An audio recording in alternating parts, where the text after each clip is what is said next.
Hello, and welcome to the Valley. Today, I am your host, Janet Michael. It is Community Health Day. That is the day every month where we jump on the Zooms with a professional from Valley Health. They sponsor this program every month. We learn a new health topic about how to live better or be better. Today, we're going to talk about vein health, which is something we haven't spent a lot of time talking about over the last several years. Joining me is Dr. Emily Reardon. She is a board-certified vascular surgeon with Valley Health Vascular Surgeon. So, Dr. Reardon, thank you for taking the time to jump on a Zoom today and educate me and my listeners about vein health. Tell me a little bit about yourself and why you chose this specialty. Happy to be here. I've been a vascular surgeon now for several years. It's a specialized field. So I did general surgical training and then a specialized fellowship in vascular surgery. Vascular surgery encompasses a lot of things, all the blood vessels in the body. But one of the things that I also specialize in is vein disease. And so there's also a big spectrum of that. Sometimes it involves leg swelling or complications of skin disease, and then also commonly varicose veins and spider veins. And so we treat all of that in our offices in Valley Health. And your offices are in both Winchester Medical Center and in Front Royal at Warren Memorial Hospital? Right. Yeah. So our main location is in Winchester, where we have access to some of the more complex services, but also am in Front Royal a couple times a month, and I'm doing some of the minimally invasive procedures there and some of the vein procedures there, and certainly seeing patients in the office. We were chatting briefly before we started recording, and I joked about how so many of us that live in the Valley are used to traveling to a different office or a different facility within Valley Health. So I would imagine you also have patients that potentially come from Strasburg even to see you in the Front Royal office or the Winchester office. Sure. Yeah, exactly. It's kind of an in between sometimes for folks that are coming long distances. But yeah, Warren is a nice facility and it's a pleasant place to see folks in the office. And then we're able to do some of these vein procedures in particular at Warren, which is nice. So I have to ask because I ask almost every physician that I talk to because I am now completely and totally fascinated with the robots. Do you use the robots for any of your procedures? No, is the short answer. Yeah, robots are cool, but we have many other cool tools in vascular, but it's not often used, yeah, for vascular. What's unique to vascular is we do big surgeries, but then also in vein health, it's a lot of kind of injection procedures that can be done in the office. Even less invasive than the robot can be simple stuff done in the office. We do a lot of what we call endovascular, so using X-ray technology, working through IVs, treating the blood vessels. I know minimally invasive is truly that, but that sounds like even less minimally invasive if you can do it through injections and other means. Yeah, it's come a long way. I think that's probably one of the biggest advancements in vascular specifically is that we many times can avoid an incision and we're working just through an IV or sometimes injection type procedures. I had an aunt who had spider veins. She had varicose veins. And I remember when I was little, I had asked my grandmother why her legs looked like that. And she called them spider veins. And I had this abnormal fear of spiders in particular. And for weeks, I would not be in the same room with her because I was terrified that It's a she had terrible name, spiders that were inside of her legs. But it's always been fascinating to me how that happens. So how does one get them to begin with? Our usual answer is a lot of it is probably inherited. It does seem to run in families. We don't know specifically down to the molecular level why these things happen, but there's something about being prone to just the small veins under the skin, or sometimes some of the deeper veins in the legs, just being prone to swell. The job of the veins in the legs is to empty blood and help in circulation in that way. And sometimes if they're sluggish or just abnormal and don't empty well, then they can be distended and visible or uncomfortable. And then that often leads to treatment. Is it purely cosmetic or are there health components that people should know about instead of just thinking, oh, that's just how they look, it's no big deal? Is it a big deal in some cases? Generally speaking, it's always good to just get a consult. I think we learn a lot just from kind of taking a look at the areas of concern and getting a sense for if it is something significant or cosmetic. I think a lot of times it's more than cosmetic. Sometimes there's some element of symptoms, discomfort or swelling or this kind of thing. And then it's also just good to get a screening to see if there is a deeper issue and get a sense for what the treatment options are and whether there's potential for things to get a little worse over time, just what you can do to prevent that. So, yeah, I think it kind of depends. But I think generally, a lot of the vein procedures are not considered cosmetic. Treatment of varicose veins in particular is often considered medically necessary. Usually there's some symptoms related. And so the treatments vary just based on kind of your screening and getting a sense of things. But often the treatments are minimally invasive. And then sometimes it is a little more cosmetic. If there isn't a deeper problem and we're treating just visible veins, then it's good to know that there isn't a deeper problem. And then there are options to get rid of them. And I would imagine that's a sigh of relief for a lot of your patients in that they come in thinking maybe something is terribly wrong and then find out actually it's mostly cosmetic, or Right. the other way around. People may not be coming in at all because they think it's only cosmetic and probably really should have them checked out. Yeah, exactly. Yeah, it's always good to get a screening, make sure circulation is okay, and get a sense for if there is a little bit of a deeper problem, and then what the options are to treat it. So if someone comes in and it is somewhat cosmetic, what does a spider vein treatment look like? How does that work exactly? So, treatment of spider veins often involves an injection treatment. So, it's something called sclerotherapy. It's kind of a liquid detergent that's used to using small needles that's injected into the vein to make it less visible. It basically kind of closes off the tiny vein to sort of redirect blood flow and make that vein less visible. It almost sounds like plumbing. Yeah, I guess it is in some way. Yeah. That's yeah, common kind of thought. It's not like we're affecting the true circulation in the legs. It's superficial veins that again, yeah, can be something we want to get rid of or there's some symptoms related to it and it's possible to use a medication basically to make them disappear. Is it painful? Does it take a long time from the patient side? What does that look like? It's not painful. Tiny needles often don't even need local anesthesia. It really is not as bad as it may sound. Few injections in the area. It's not a major procedure. We often have folks maybe wear a little bit of compression and have little simple dressings on the spots, but don't usually need to take time off work. It's a quick recovery. There can be just some local reaction that can take some time to get the result we're looking for, but not painful, no big recovery.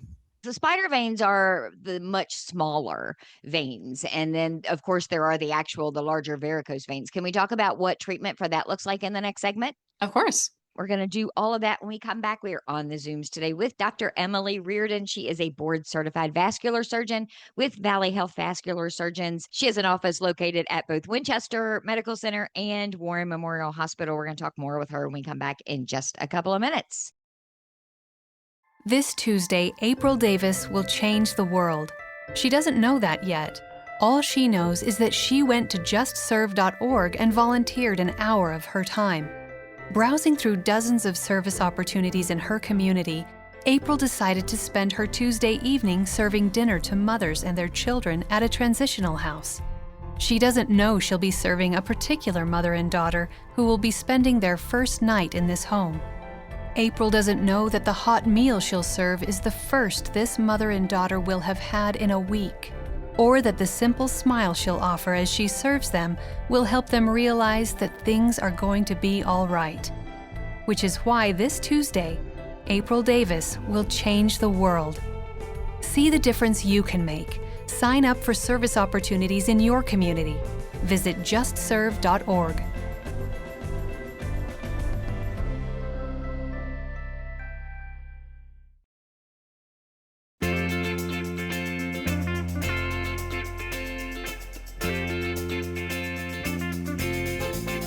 Welcome back to the Valley. Today, I am your host, Janet Michael. It is Community Health Day. That is the day we jump on a Zooms with someone from Valley Health. They sponsor the program every month. Today, we are talking about vein health with Dr. Emily Reardon. She is a board-certified vascular surgeon with Valley Health Vascular Surgeons. She has an office both at Winchester Medical Center and Warren Memorial Hospital. We talked in the first segment, Dr. Reardon, about treatments for the spider veins, which are traditionally smaller veins, but there are people that need treatment for the larger varicose veins. I think that was more what my aunt had And I think everybody just calls them all spider veins, but the treatment is a little different for the larger veins than it is for those spider veins. So yeah, anybody that comes into the office, we generally do initial ultrasound that looks for, as we were alluding to, deeper vein problems. So usually if the veins are a little larger, the medical terms kind of range from something called a spider vein to in the middle, not so large, a little bigger than a spider vein, something called a reticular vein, and then varicose veins, which are much larger. If they're larger, there often is some veins that are deep to the skin that are what we call refluxing or just not draining well and leading to the veins to being distended. So we're sort of screening for that. And then so the treatment of the varicose veins usually involves one or two treatments. So sometimes it can be an injection similar to the sclerotherapy that's done for spider veins. So if they're real small, there is a different kind of specialized medication where an injection is helpful. And sometimes it's an injection alone that can be done in the office. Sometimes if it's a little more involved and there is this steeper reflux that we're screening for, the treatment can also be done in the office or with a little bit of anesthesia where we're using through an IV a treatment to close the deeper vein that's feeding the varicose veins, something called an ablation, or there's lots of other evolving treatments that are similar. No big recovery, all done through an IV to treat the deeper vein. And then the varicose veins can be removed with small incisions. I did not know you could remove them. That is interesting. Yeah, it used to be that we would do big surgeries, of course, big incisions and these extensive kind of stripping type procedures. But often now it is less involved. So we call them micro-phlebectomies, to kind of a simpler option, removing the larger segments of the veins. And then with kind of treating all of it, or sometimes treating the deeper veins, they all tend to go away in time and it doesn't involve as much of a surgery. Do these treatments, are they typically one and done? They come to the office and they have whatever needs to be done, and then that's the extent of it? Or is it a series of treatments? Often it is a single treatment. Sometimes folks have both legs involved. And so we'll usually, just in an effort to not have you recovering with both legs at the time, we'll do one leg at a time. But usually it is one treatment. If things are pretty extensive, sometimes we'll come up with a game plan of tackling it in stages. But most commonly, it's one treatment. Is it always the legs? I mean, that's what I've always noticed, but can people have these issues with veins, for example, in their arms? Very good question. Yeah, common one. For whatever reason, it only seems to affect the legs. Certainly, there are folks out there that have prominent veins in the arms, but varicose veins and spider veins, this kind of thing, don't affect the upper extremities. Are the treatments permanent, or is it something that maybe in a year or 5 years they'd have to have it treated again? Like everything, there is some incidence of recurrence. So generally, we say probably about a 10% incidence of things popping up, usually sometimes in different spots. It all depends, but generally treating things as they become noticeable or symptomatic helps long term. So it generally prevents things from getting worse or risk of things being more complicated or recurrence down the line. Are there things that we can do to maybe mitigate the effects? For example, a healthier diet, or walking more, or walking less, or wearing better shoes, or anything along those lines that might help keep them at bay? Or if you've had one of these procedures, keep it from recreating itself? Yeah, of course. So again, some of this is just inheritance, just being prone, but there certainly are things that you can do to minimize the effects and even mitigate symptoms. Generally, it's about helping circulation in the legs, keeping things circulating, exercise or regular walking, avoiding prolonged standing and sitting, this kind of thing. Many of us have the types of jobs where we're not exercising all day. We're prone to this. And so that's where compression is helpful. Compression stockings, when you know you're maybe in a position where you're not able to walk intermittently, or you're going to have these prolonged sitting, standing type days. The compression stockings actually supplement exercise. So when you're using your muscles, things are circulating and you're not prone to swell or things don't distend. But the stockings can supplement that, provide a little bit of compression to help with swelling or the veins being distended in situations where you're not able to exercise. So all those things. And then, of course, healthy diet, healthy weight, all that can help as well. Who is a good candidate for these procedures? I've learned over the years from talking to so many different physicians about so many different health issues that there are good candidates and bad candidates for things depending on their lifestyle, their age, things like that. I think because these treatments are not very high risk, it's sort of a different equation. So a lot of it comes down to a discussion of just what treatment's going to involve. And sometimes it's a matter of timing. But because it isn't high risk, there aren't a lot of folks that are not candidates because of other health issues, this kind of thing. So yeah, I think it's a discussion of what's bothering you and what we can do to help. And then, of course, the stuff we're talking about here is just what else can you do aside from minor procedures or treatments to help with the disease. And I would imagine a lot of that conversation happens at that first consultation. Someone calls, they make the appointment, and you get the history and the background, and they get to share with you their concerns and their fears, and then you just move forward from there. Exactly. Yeah. Is it typically covered by insurance, or is this an out-of-pocket expense? Good question. Yeah. So, what we were alluding to earlier, anything that if the veins are a little larger or there's sort of deeper issues, all that is typically covered by insurance. So, generally, treatment of varicose veins and swelling or this kind of thing is covered by insurance. If it is simply spider veins and there's no deeper reflux and the veins are real small, the injection treatments are not often covered by insurance. So, it is an out of pocket expense. And that would make sense because if there is no medical reason to have it done, then it typically does fall into that other category. I try our best to gauge symptoms and find a way to get things covered, of course. Before we wrap up, what is the biggest misconception? Somebody makes an appointment and they come in for that first consultation. Do you hear the same thing over and over again about why they didn't come or what they thought these were and they're learning for the first time something entirely different? Yeah, I think probably one of the most common fears is that there's some problem with their circulation, that they're at risk of blockages in the legs and amputation or losing their toes or this kind of thing. And vein disease is very different from some of the other disorders I care for. So while it is